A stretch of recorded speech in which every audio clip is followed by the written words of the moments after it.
Yes, we have a winner! Dragon's Lair. If you've never heard of Dragon's Lair, then look it up, you lazy prick. I'm here to talk about Dragon's Lair 3D. It's Dragon's Lair, but in 3D. Let's just play the damn game. Silence. Blackness. The unsettling void of uncertainty. The permeating stench of nothingness. This is how we're greeted to Dragon's Lair 3D. Pretty sweet start, am I right? The next title screen isn't much better. What is with this uncomfortable silence? We're about to embark on an epic quest, so is a little music too much to ask for? As a nice little feature, this game includes a 3-part mini documentary on the history of Dragon's Lair.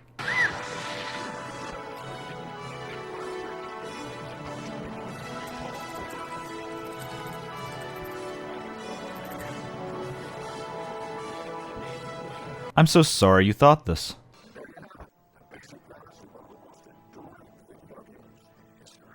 Enduring. Continuing or long-lasting. There's a lot I could say about the irony of this statement, but instead I'll just point out that the definition of endure is to suffer patiently.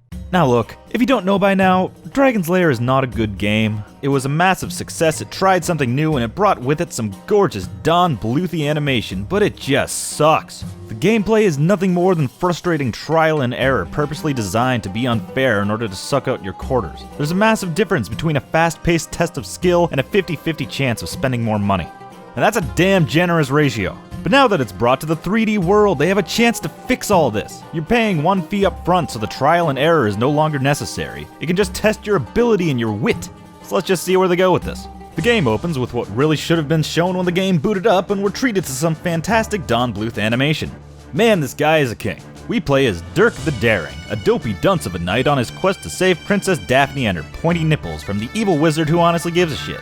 If you've been paying the slightest bit of attention, you may notice that this is both the exact same plot as the original Dragon's Lair, and the exact same plot as what an old guy would stereotype as a video game. And yes, it's a remake. Dragon's Lair 3D Return to the Lair is not so much the return to the lair it promised, as it is slapping a Z-axis on the lair we already knew and slightly despised. Part of me is disappointed that they didn't try to insert these parodies of characters into a new adventure, but from a gameplay standpoint it's fine because it promises to be an entirely new experience. We start off outside the castle, and right off the bat I have to commend the art style. The cell shading does a wonderful job of making the game instantly recognizable as classic Dragon's Lair, a feat that so many games based on cartoons utterly failed to do. But if a game could coast on nothing more than its visuals, then we'd have a pretty lame industry. Wait, they can? God damn it! We begin our march up to the castle gates, and oh, did I say march? Because I meant a leisurely stroll. I guess Dirk doesn't want to jog for fear of shattering his floppy clown feet. Is this slow jaunt not urgent enough for you? Well then why not try sprinting? All it costs is your maneuverability, so you're given the choice of pathetically slow or way too fast and heavy. Pick your poison. Right at the start in this 3D platformer, I hate the way the character moves. This is a bad sign. Oh, this is a really bad sign.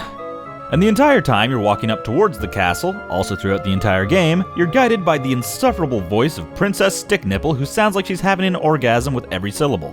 Be sure to check the amulet if you've missed anything I've said. This is a voice that can make a dog's ear bleed. Dragon's Lair 3D also suffers from an issue that way too many games suffer from that I like to call elastic camera. It's where you attempt to point the camera up or down, and then the game says, nah, no, you don't want that, and then immediately snaps it back to where it started. Fucking stop this. I'm a big boy. I can make my own goddamn camera decisions! After 6 minutes of dicking around and trying to get a handle on the frustrating controls, we finally enter the castle, and oh man, these are some long loading times. It really could have used with some kind of auxiliary minigame during loading screens to make the time pass easier.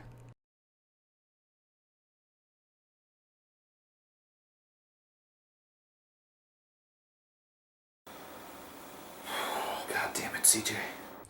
Click here to get that joke.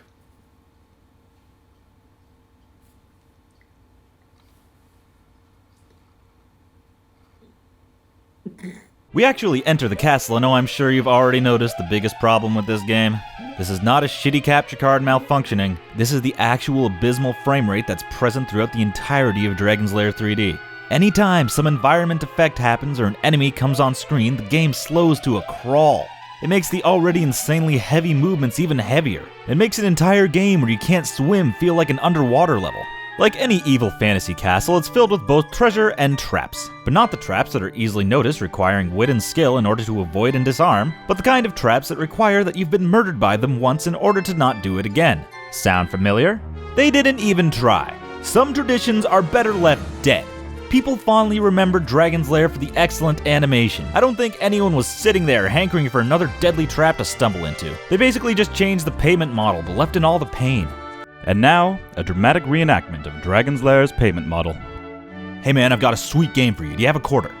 Yeah, alright. Flip the coin. If it lands on heads, then I get the quarter. But if it lands on tails, you get to flip it again. That sounds fun as hell! Shit. I've got another quarter. And now, Dragon's Lair 3D. Hey man, I've got a sweet game for you. Do you have 40 bucks? Yeah, thanks. And much like the original, this is the entire game. You go to a room and you either fight a monster, solve a puzzle, or avoid a trap. In every single room. And it's all just in one big connected castle. There's little to segment each new area, so it all blends together. You never know how far along you are or where you need to be. You don't need the 7 ancient treasures to open the bridge to the final castle. You start there and just move room to room until you awkwardly stumble on the ending. And awkwardly stumbling seems to be the default function here. Combat tries to offer you targeting, blocking, and everything else that would constitute engagement, but I found running around aimlessly and mashing the attack button in an epileptic rampage to be a significantly more effective strategy than trying to predict when your enemy would attack with a fluctuating frame rate. Alright, I can't be that hard on this game. It carries with it a legend and does occasionally give you some fun concepts and brilliant reworks of scenes from the original. I do commend how they brought back every part from the original in a way that you immediately recognize, as well as giving many bosses new gameplay elements for the new perspective. Take a look at this guy. He electrifies the floor, forcing you to see the panels that don't light up and jump across. To hell with it, I'm being that hard on this game. Even when a good concept is brought up, it's tarnished with the awful controls. Let's look at jumping. First of all, if you jump while standing still, you go nowhere. No mid-air control or influence. You just go straight up and down. This has pretty much no use. You always need a moving start if you want to go anywhere, which of course leads to a lot of falling off ledges because you don't get any leniency if you jump too late. But then when you do get a running start, you have too much control. In most games, if you think you're going to overshoot a jump, you can pull back a little and slightly adjust it or slow down your forward momentum. But here, as soon as you pull back, you turn around and go the opposite way. This hypersensitivity pretty much forces you to get the jump right the first time, but that's pretty damn hard with the heavy gravity and horrible frame rate. Did they get swinging right?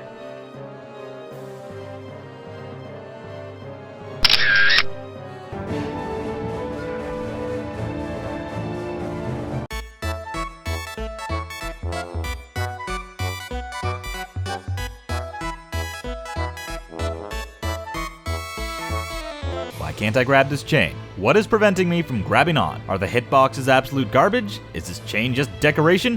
What the hell? Oh, I had my sword out. Every time you want to do something that's not combat, you have to put your sword away. Why couldn't this just be context sensitive? If I jump on the chain with the sword out, he should just put the sword away. In Zelda, the button that sheaths it is the same button that does every other action, so it's never an issue. Here you have to remember that putting it away and taking it out is placed on the D-pad. And the attack button isn't even used anywhere else when the button is sheathed, so this mechanic is entirely unnecessary.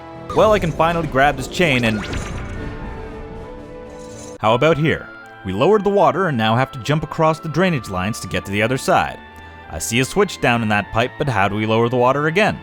There aren't any more switches down here and I don't know how to get back up. Guess I'll kill myself and start over. It's waist high.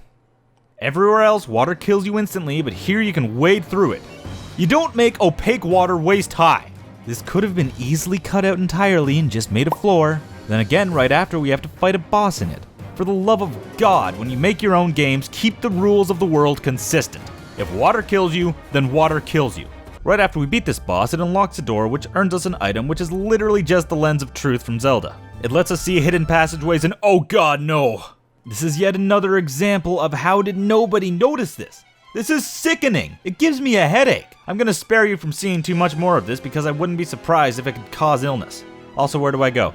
I was just given an item to let me see secret doors, and there are no secret doors. What gives? After exploring for literally 15 minutes, I looked it up, and it turns out that a hidden passageway was in the room where I grabbed the item. Only problem is, I grabbed it and left the room, which fucking locked it! I was locked outside of this room and completely unable to progress. This is minor debugging. How did nobody catch this? I ended up climbing the ladder over and over again, throwing myself off 20 times until I eventually killed myself and reset it. And speaking of items, there are a few more you can get. One slowly restores your health and who cares, but the one I want to talk about is the one that lets you glide. Picture gliding in any good game. You jump, hold the button again, and earn a quick or gentle descent to a faraway ledge. Well, here, you jump, hold the button, and immediately lock in midair and float slowly towards where you need to go. It lasts almost indefinitely and never goes down. It's like Peach's floating in Smash, but in that you move at a decent speed. Here you crawl in midair. Not to mention that it kills all of your momentum, so if you try to make a jump and hold the button down for a millisecond too long, it stops you midair and drops you to your death. Just wonderful. Also glitches. Believe it or not, I'm walking on air. I never thought I could feel so free. Also traps.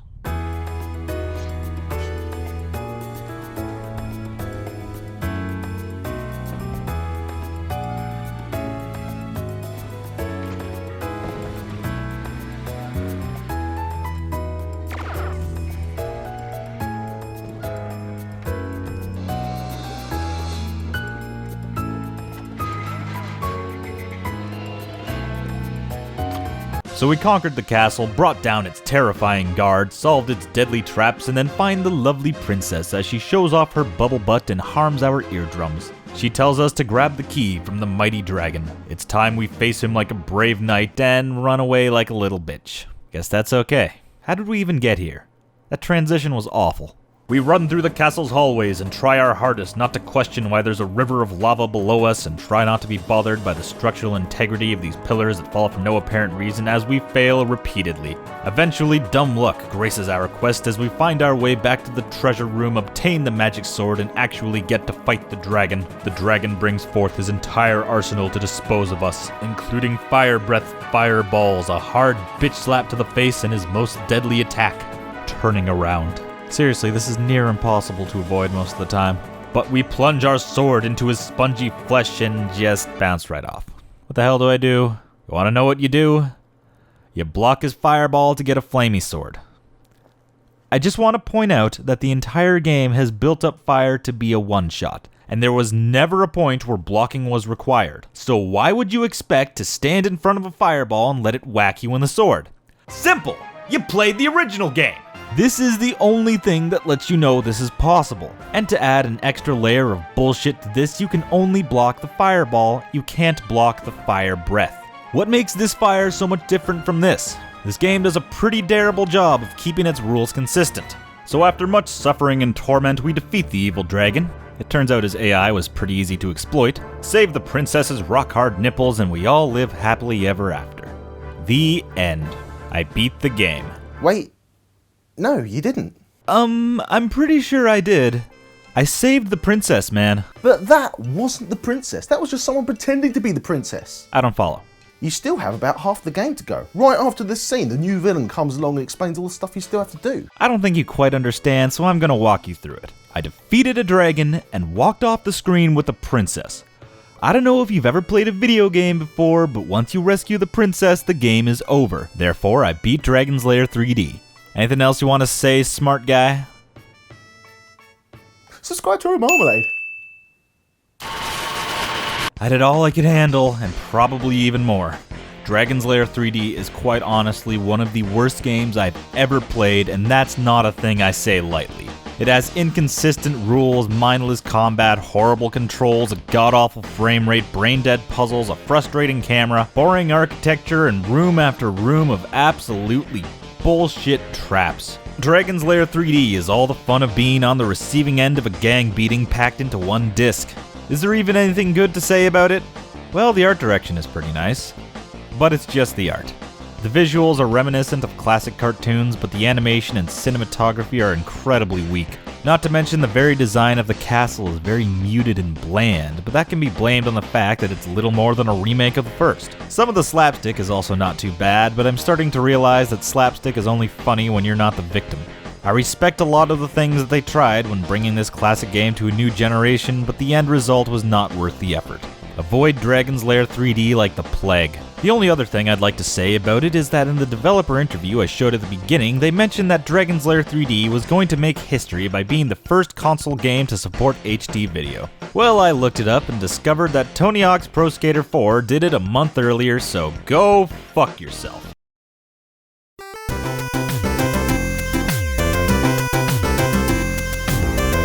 So this is the part where I'd say subscribe to my channel, follow my social media and all that other stuff, but you're not stupid. If you made it this far, then you've probably already made your decision.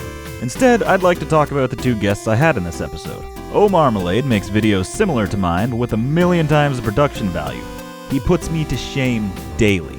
If you make videos, that is a good goal to reach for. I've linked a video where he reviews Robin Hood's Quest, which is almost as British as he is, but not nearly as quality. And if you're in the mood for something a bit more serious, my buddy CJ of What's With Games puts together great little videos on various aspects of gaming. Here he defines a stealth game, and it's a really interesting watch. And on the off chance this is the first time you've seen me, you can check out the last review I put out on the PS2 beat 'em up The Bouncer.